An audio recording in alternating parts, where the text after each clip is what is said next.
Well, Jane complained to Mr. Race that she's tired just sitting around the house after dinner watching him snooze off as he reads the evening paper. She wants to go places. Mr. Race replied he hasn't been feeling quite right, doesn't seem to know what the trouble is, but he won't see a doctor. The scene now is after dinner in the living room of the Aces bungalow. Marge is alone reading her book. Jane enters from the bedroom. Listen. Well, that settles it. I'm going to call a doctor. Why, what's the matter, Jane? He's sound asleep again, only this time in bed. Oh? I thought he was lying there reading a paper with the light on and everything, so I said, why don't you take your shoes off when you lie on the spread like that? And all he did was snore. There's something wrong with him, Marge. Day after day, night after dinner, the minute we finish eating, he falls sound asleep. And if he... hello, Dr. Phillips? This is Mrs. Ace, Dr. Phillips. Mrs. Ace. No, Mrs. Ace, with the sore throat last year and the black medicine you gave me to take every half hour in the hour, remember? Yes, that's it. He's got it now. With that description, how could he miss? What did you say, Doctor? Oh, I'm just fine. How are you, Doctor? Oh, I'm sorry. Oh, don't say only a cold. Colds are not to be sneezed at, you know. You have to be very careful. You must drink a lot of orange juice and... beg pardon? Well, I hope so. Well, goodbye. Oh, no, wait a minute, Doctor. Well, I should hope so. I almost forgot what I called him for. Dr. Phillips, I'm worried about my husband. He's been sick for about a week now, and he won't go to see a doctor. So I thought I'd have you come to see him. To the mountains? Well, how do you know he ought to go to the mountains? What is he saying, Jane? I don't understand what he means. Who? If Mohammed won't go to the Oh, no, this isn't Mohammed. Oh, I guess you still don't understand who this is, Doctor. This is Mrs. Ace. He knows who you are. Well, he keeps saying Mohammed or something. What? Yes, could you come right over? Do you know our address? 5423 North Boulevard. Yeah. All right. Right away. Thank you. I'd hate to be dying and have you call for a doctor. I never heard such a long conversation. Well, he wanted to talk. You know how doctors are. No. How are they? Well, this one isn't feeling very good. He's getting over a cold. Oh, I hope we don't catch it.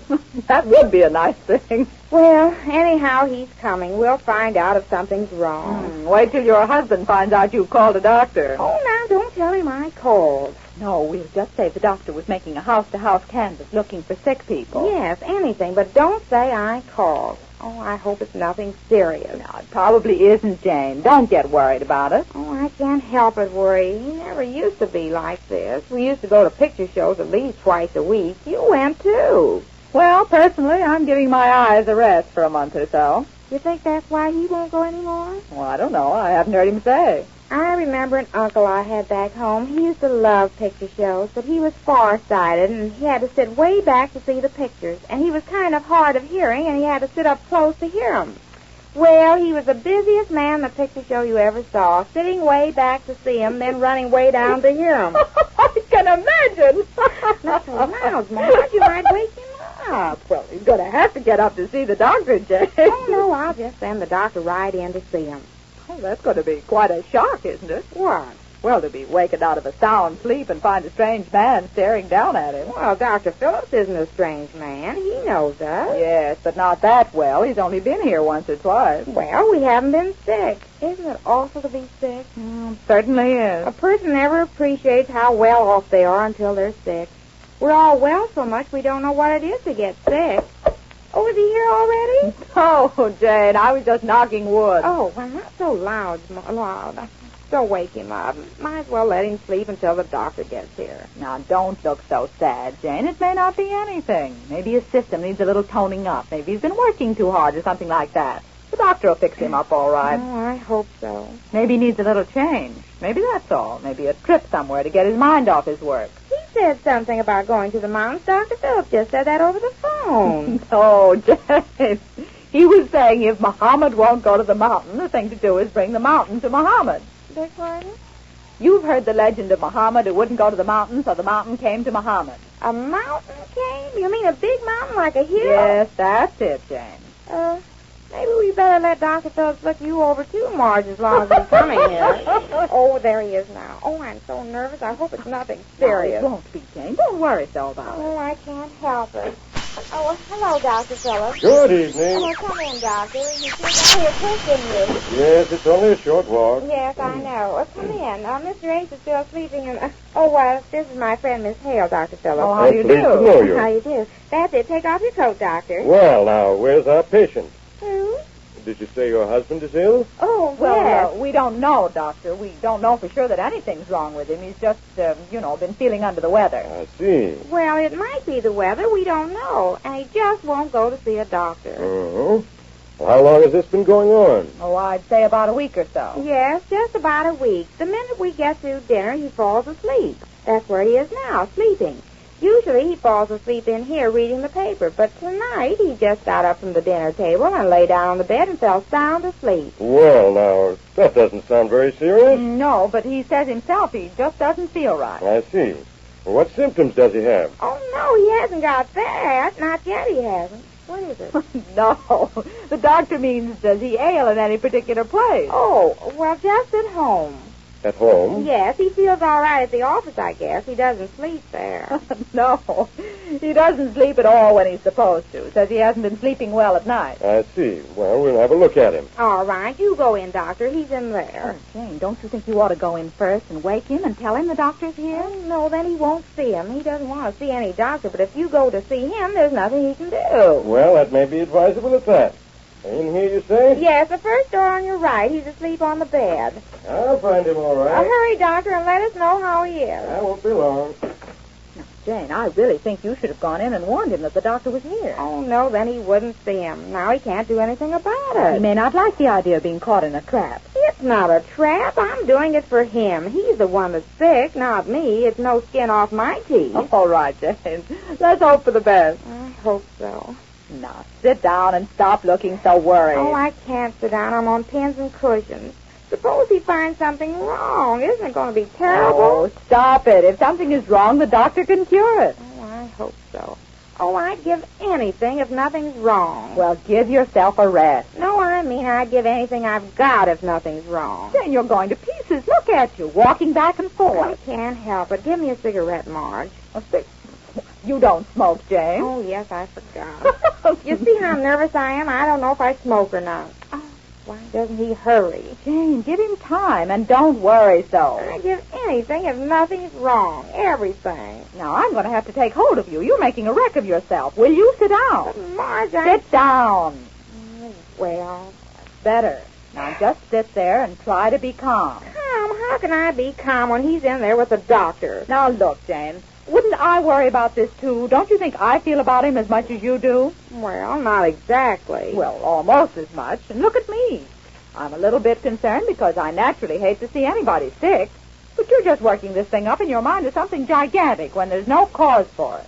If there's something definitely wrong with him, the doctor will find out and give him some medicine. And before you know it, the whole thing will be forgotten. Oh, I'll never forget it. Not if I live to be as old as McChrysler. Well, you won't live to be that old if you don't settle down. Now, sit back like you were. Oh, I'd give anything if the doctor would only come out and say it's He nothing. probably will. You think so? You really think so, Marge? Yes, I do. You're not just saying that to make me humorous, are you? No, Jane, I'm not. You know what? I've got half a mind. Well, sometimes you act like you have. No, I mean, I've got a half a mind to go in there and see what it is. You do nothing of the kind. Everything seems to be going quite peacefully in there. Now, don't you disturb it.